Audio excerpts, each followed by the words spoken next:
Maybe you have the impression others feel things more deeply than you do, or different things altogether. Maybe you and or your loved ones feel like something's missing in your relationships, more emotional connection. Or maybe you feel like an emotional essence is missing from your experience. Stay tuned to learn where this comes from and how to increase your capacity for emotional depth. Emotional depth is an important skill that, if you learn it, can drastically improve your experience of life and relationships. It's not an either-or. Either you have it or you don't, but it's a skill you can refine if you've learned the basics, or build if you haven't learned the basics yet.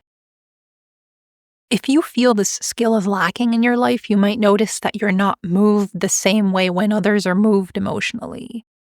You might notice that your friends and family find it hard to connect with you, or that they prefer to talk to someone else when they have problems. The way you interact might feel or come across as staged. You might find it hard to know what you're feeling and why. You might find it hard to show affection and tenderness. You might find it difficult to maintain loving feelings towards your loved ones. All of this comes from turning away from feelings, which is something a person learns to do through experience.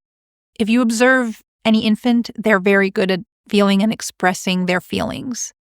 If this little human, however, makes certain experiences, it'll learn to distance itself from emotions. This could be painful experiences and not having help processing them, or role models that are distanced from emotions, or a combination of both. In the following, I'll give some examples. The goal is not to get stuck in blame, but to understand yourself better so you can better take responsibility for yourself. Maybe your role models discouraged you from feeling and expressing emotions. Maybe emotions weren't a priority in your family of origin, or even neglected. Maybe your role models held on to grudges, which sends the message emotions aren't something that can be worked through. Maybe your caregivers were dominated by impulses and emotional outbursts, so you resolved to never become like them, and that's why you detached from your emotions.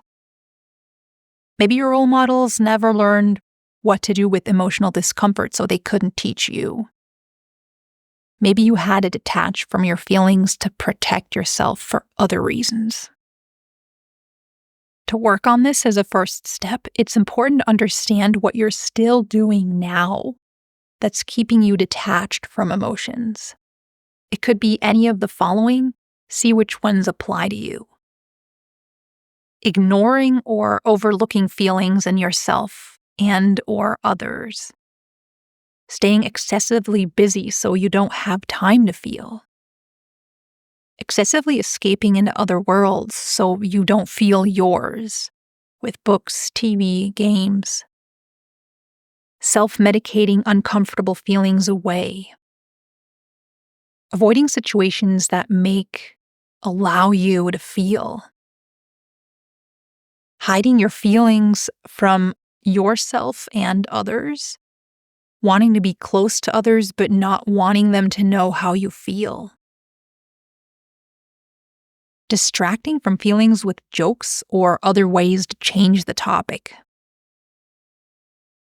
Trying to fix others' problems as soon as possible to make their feelings go away as soon as possible. Skipping over empathy. Isolating from others. Changing details of what actually happened when you tell the story so it doesn't affect you emotionally. Excessively pretending not to be bothered when you are. Leaving, stonewalling, zoning out whenever something's wrong. Your first impulse when faced with a problem is to detach and leave. Thinking others are being too sensitive when they're in contact with their emotions. What these actions do is they keep you aloof and disconnected from your emotions and from other people. To develop more emotional depth and become more emotionally in tune, start by practicing paying more attention to emotions first in yourself. Check in with your emotions several times throughout the day. Make room for them. Be curious about them, what they're like, where you feel them in your body, and find a name for them. Spend time with your emotions, even when they're uncomfortable. Allow yourself to feel whatever you're feeling, and if necessary, think about what you can do on the big and small scale to take good care of your emotions. Then you can move on to being more open and vulnerable with your feelings in relationships. In the past, you may have experienced that this drives others away or that you're rejected for it, but not everyone is like that. And the only way to turn your pattern of disconnection from emotions around is to give your loved ones the chance to show you what your emotions mean to them. So dare experiments with trustworthy people and allow your fear of rejection to be positively surprised. As long as you hide the majority of your feelings, that creates too big of a secret about who you are. And that increases your unhelpful sense that you have something to hide, which makes you feel more isolated, lonely, and ashamed. Next, you can move on to others. Start paying more attention to the emotions other people are expressing and the attachment needs behind what they're saying and doing.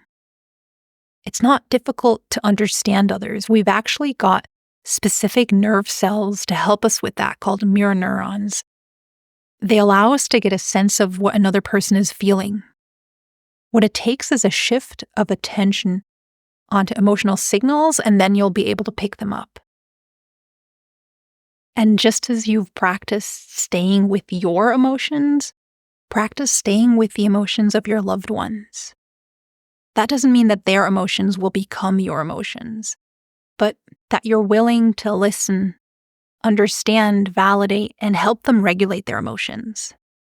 Often, we're too quick in wanting to fix the other person's surface level problem, when what the person actually needs is to feel emotionally close. Feeling emotionally close happens when the other person knows you understand them. And you can't understand if you don't listen intently and to all the details. And they can't know that you understand unless you express your understanding verbally. Depending on how used to being detached from emotions you are, all of this might sound like too much right now. Your subconscious sense that emotions are to be avoided may be kicking in right now, creating an aversion to trying any of this out. Your conscious mind might be looking for rationalizations for this subconscious feeling, like, who has the time to do all of that? The thing is, some things are worth the time and effort, and your emotions, well-being, and relationships to your loved ones certainly are. Also, the more you practice these skills, the more they'll come naturally to you, and it takes less intentional effort. The better you get at feeling, the easier it gets. Another thing to consider is being detached from feelings will cost you a lot more time and effort further along the road because you'll have to deal with all the problems that creates, which can be very substantial. Also, you can start in small increments. I've shared everything here so you can draw up a thorough plan, but that doesn't mean you have to start with everything right away. Pick one little thing that you'd like to work on over the next week. See how that goes, and when you're ready, pick the next little thing. You've got this. You were born to feel. You were born to be healthy, happy, and emotionally connected to your loved ones. It's so worth it. All the best. Till next time, take care.